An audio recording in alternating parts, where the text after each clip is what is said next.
this congregation first coalesced in 1774, so 250 years ago, sometime during the year. We don't even know if that first building came together in the spring of 1774 or the summer or the autumn, but whenever it was, we can unpack that historical context and learn something about what was on the minds of the people who were starting that church in 1774. And before I get into that, let me take you back just a couple of generations before that and set the groundwork. So 1684 is when this becomes officially part of the English domain of South Carolina, when the Indians cede ownership of the property to the government of South Carolina. In 1706, this land became part of a parish that was created, the first creation of parishes in the low country of South Carolina. This was part of St. Paul's Parish, Colleton County. So Colleton County as a political entity was created in 1682. So Colleton County's been around for a while, but in 1706, Colleton County became also part of the parish of St. Paul's. And it continued as such with an itinerant minister of the Church of England moving across the rivers of this area from island to island, ministering to scattered plantations. So the main parish church is over on the mainland in St. Paul's Parish. But in 1734, this part of the parish was subdivided into St. John's, Colleton County. And that's where we are today. We're part of St. John's Colleton Parish. And those parishes are still around, kind of quasi-legally. The state of South Carolina doesn't necessarily recognize those parish boundaries. They used to be political boundaries, like, a voting precinct, but not so much anymore, not since the 19th century. But the most important thing about the creation of the parishes is that they created state-funded institutions. So by creating a parish system across the Low Country in 1706, the government of South Carolina is saying that these Anglican churches, that is, churches that are part of the Grand See of the Church of England, they will get special status within the government, and they will get funding from the tax revenue of all of the subjects in South Carolina. So that was not true for the Presbyterians or the Baptists or later the Methodists, and certainly not the Catholics, who were not actually welcome in colonial South Carolina. The government is, just like in England, the government of South Carolina has elevated the Anglican Church in 1706 to an official status. So a parish church in colonial South Carolina was a government-funded church. Whether or not you attended that church, your tax money went to maintain that church and to pay the minister's salary and even to build churches. So in 1770, the government of South Carolina heard a petition from planters and merchants, residents of this island, who were appealing to the government in Charleston, the colonial capital of South Carolina, petitioning for permission to have a chapel of ease on Edisto Island. So they're asking for permission to establish a place of worship according to the rites of the Church of England. And you might think, well, why didn't they just simply build a church and invite a minister and invite their neighbors and start having worship services? Why did they appeal to the government? Well, the reason is an expectation of funding. And so in 1770, they're saying, we would like your permission to have a place of worship and build an institution that will be funded by government tax dollars. And so it's a way, by asking the government to participate in this, it's a way of getting the ball rolling and getting some funding going before even a site has been selected. So the state government or the provincial government of South Carolina in 1770, April of 1770, says, okay, we're going to pass an act. And an act was passed nominating 5 commissioners to find a place, figure out how to raise the money, figure out a design, figure out a budget, and employ contractors to put up the church. So the government's kind of passively involved in that. But there is an expectation that after all this work is done, the government's going to cut a check and reimburse everybody for that project, because this building is now a public building, just like a post office or, the State House. The Anglican churches of colonial South Carolina were public buildings. And so that's the place you would go to vote at any kind of election.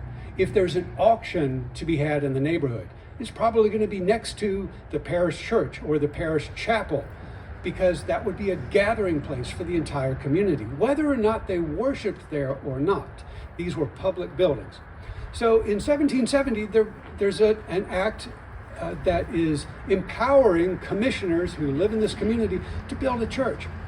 But a church wasn't built right away. And if we look at what survives of the early history of this church and this congregation, we have very, very little information about how things got started in 1770. So Frederick Dalco, who's an Episcopal minister of German origin, who in the early 19th century gathered together parish history and published the first history of the Episcopal Diocese of South Carolina. And Dalco in 1820, just summarizing the very beginning of this church, says, instead of building a chapel of ease, as the government allowed them to do in 1770, the parishioners here determined to have a place of worship and having a separate cure of their own. That is, not depending on the minister for the entire parish of St. John Colleton to visit here periodically. They chose instead to basically subscribe money to have their own minister resident on the island. So Dalco says, in 1774, they erected a neat and commodious wooden church. That would have been a wooden frame church, much like the timber frame buildings that you see students building at the American College of the Building Arts. A timber frame structure that could be put up and taken down fairly easily and fairly inexpensively. So that's what they built in 1774 without government funding. And Dalco tells us that it was a standalone church rather than a chapel of ease. And to me, that's confusing, because if you don't know what the difference between those two is, it might seem, well, what is the semantic difference between a chapel of ease and a church? Well, a chapel of ease is no different architecturally from a church in any way. A chapel of ease and a church are architecturally, in terms of design and proportion and purpose, they're really identical. The only difference is that a church has a resident minister, and the chapel of ease has an itinerant minister who comes periodically. So the government had said in 1770, you can have a chapel of ease on Edisto, and the minister from St. John's Colleton over on John's Island will come over every 6th Sunday, and that's it. And by the way, you have to pay for his ferriage from John's Island to Edisto and back, and put him up somewhere and pay for his meals. The government's not paying for that. But the church that was built was evidently not used as a chapel of ease. And the only difference is they decided to subscribe money to have a resident minister rather than a periodic minister. And I think we can read between the lines and see that the difference between 1770 and 1774 was kind of a difference in attitudes that really give us some insight into the steps towards the American Revolution. Because remember, this is just 1 year before actual warfare started between Great Britain and the American colonies.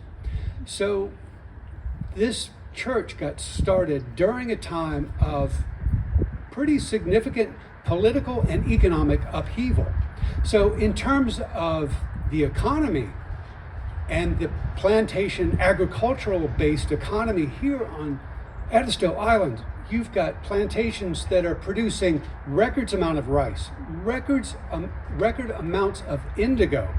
All of that's being shipped overseas, and record numbers of ships carrying Charleston produce back to Great Britain. So in many respects, the economy is taking off. There are more ships bringing African captives into the port of Charleston right before the American Revolution than ever before in Charleston history. So it's a time of, on the one hand, an economic boom. There is money to be had, but at the same time, it's a time of great political stress because the government of Great Britain is closing down or attempting to close down the economic and entrepreneurial spirit of these American colonists. So people on Edisto Island and throughout the Low Country have figured out how to make money using enslaved African labor and using the fertile soil here and growing crops like rice and indigo. They've figured out how to turn a pretty sizable profit and build a pretty comfortable life for the people who are making money off of all of this productivity. But at the same time, the government in England is trying to close them down and limit their economic options. And at the height of what could have been a great economic boom and prosperity for everybody, things are actually getting worse because the government in distant England is creating barriers for trade and limiting the amount of produce and limiting all kinds of political freedoms that would have benefited those people who are in industry, even agriculture here in the colonies.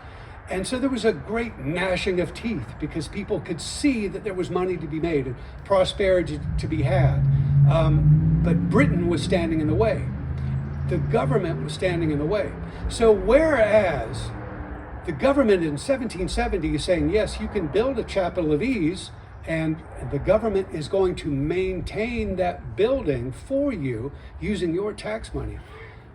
There's actually, between 1770 and 1775, there's kind of a movement away from the existing government. People in Charleston, the planters and the merchants who are paying taxes in this area, were happy to be British citizens for generations. But then as we got closer to the American Revolution, they became more conscientious of the fact that, maybe the government doesn't have all the answers and maybe we could do this better ourselves.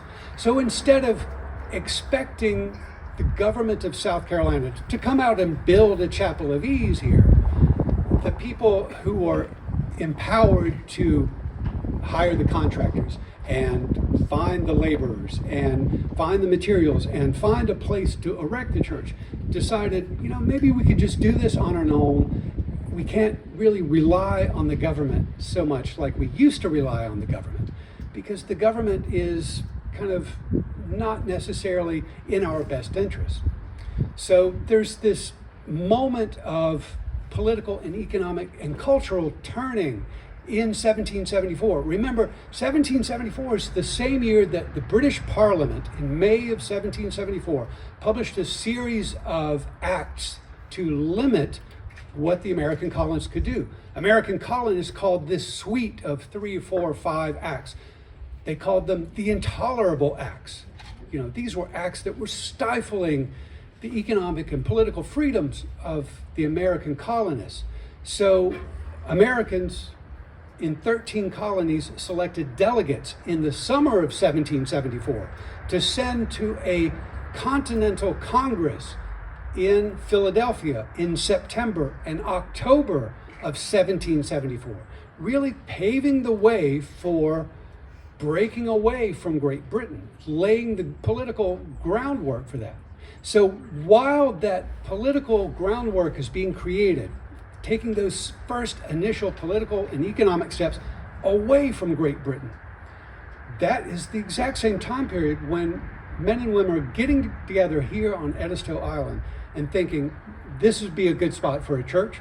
Let's get the materials together. We can subscribe our money. We can pool our money together. We don't necessarily have to, hand this over to the government.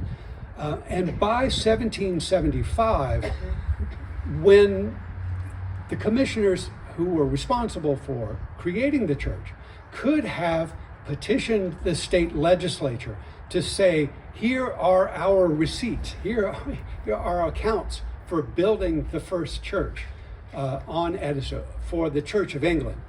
And they could have been petitioning to get reimbursed for all that, but they didn't.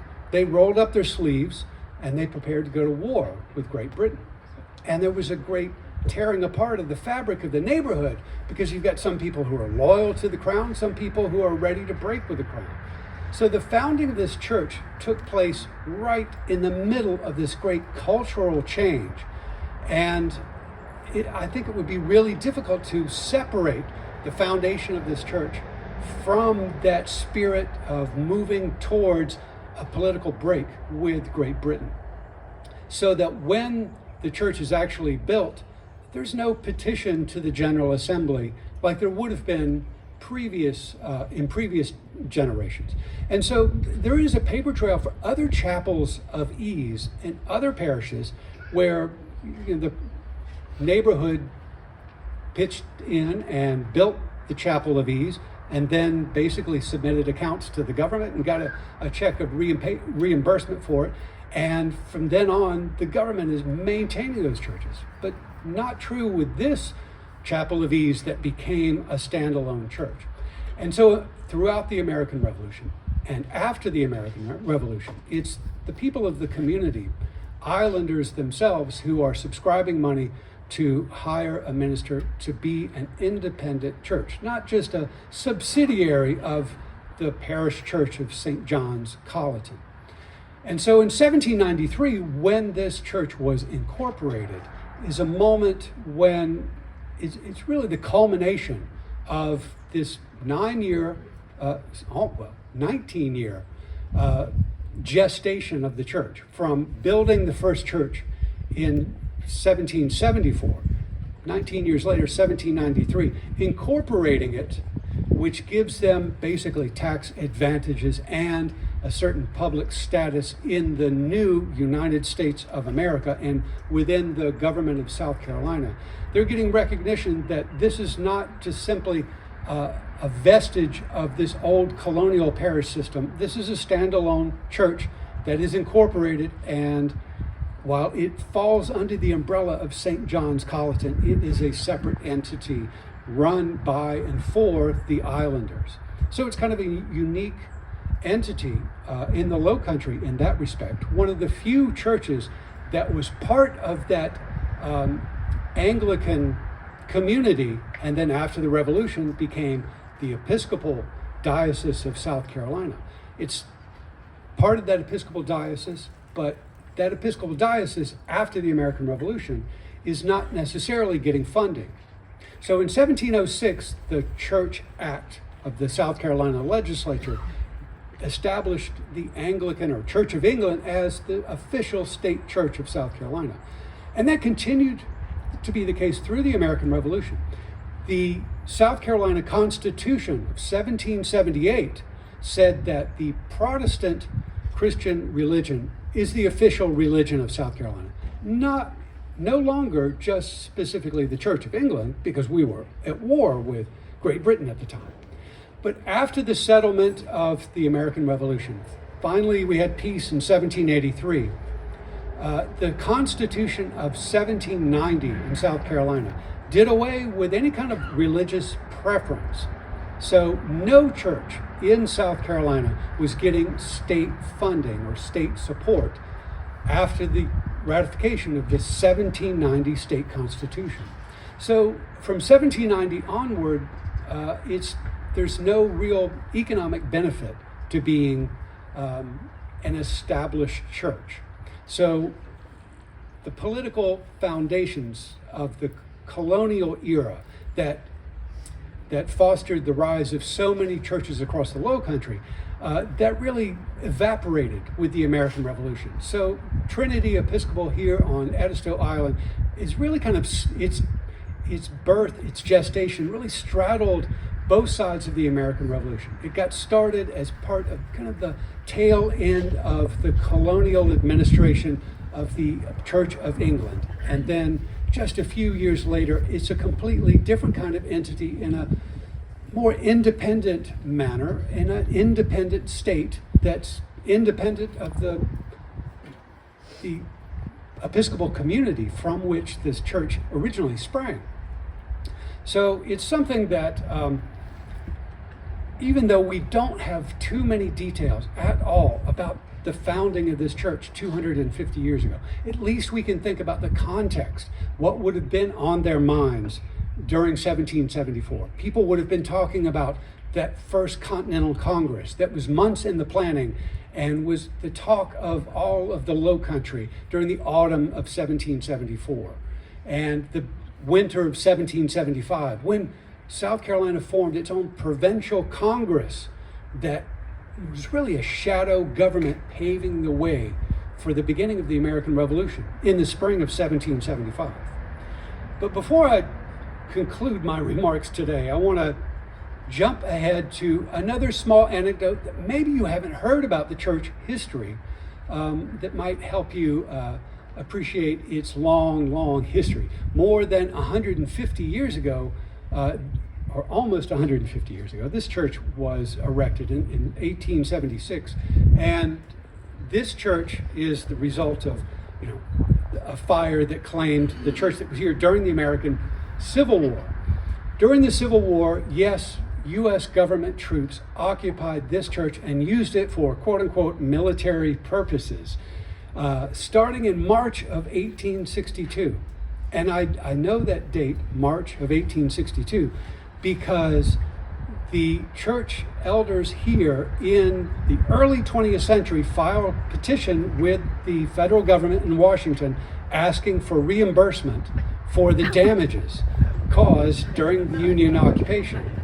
In 1906, October of 1906, a petition was filed for war claims, asking for rent for the church and to cover the damages. They were asking for $3,000 in 1906. And in December 1906, a federal impartial group of adjudicators read over and investigated this petition and concluded that yes, it is true that U.S. government troops occupied this building, or the previous building on this site, in March of 1862 and used it throughout the rest of the war for quote-unquote military purposes. And yes, there was some unspecified damages, but they concluded that the church itself, not necessarily the surrounding people, but in the words of their report in December 1906, the church itself was loyal to the United States, and therefore it deserved reimbursement for the rent and the damages. And so the government decided in 1906 to give $1,200, not $3,000. So the government said, fine, we'll put that into what they called an omnibus bill. We'll put it into kind of a soup to nuts bill with all kinds of other small payments in 1907. And 1907 went by, didn't get in the bill. Then, oh yeah, we'll do that, we'll add it next year. This went on for the next 8 years. So finally, in the spring of 1915, the United States government passed an omnibus bill to pay off all kinds of debts.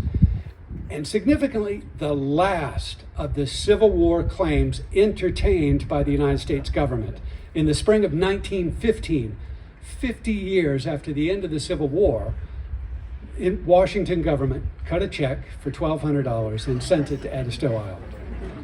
And so that's just a small anecdote to put to rest the end of 50 years of waiting for repairs to the church. So I hope you've enjoyed this day, this wonderful day that I don't think, Reverend Camp, you couldn't have delivered a better day for it. And it's been my pleasure to join you here on Edisto, and I look forward to seeing you here at the Public Library at Trinity Church at some future occasion. Thank you so much, everyone. Congratulations, Trinity.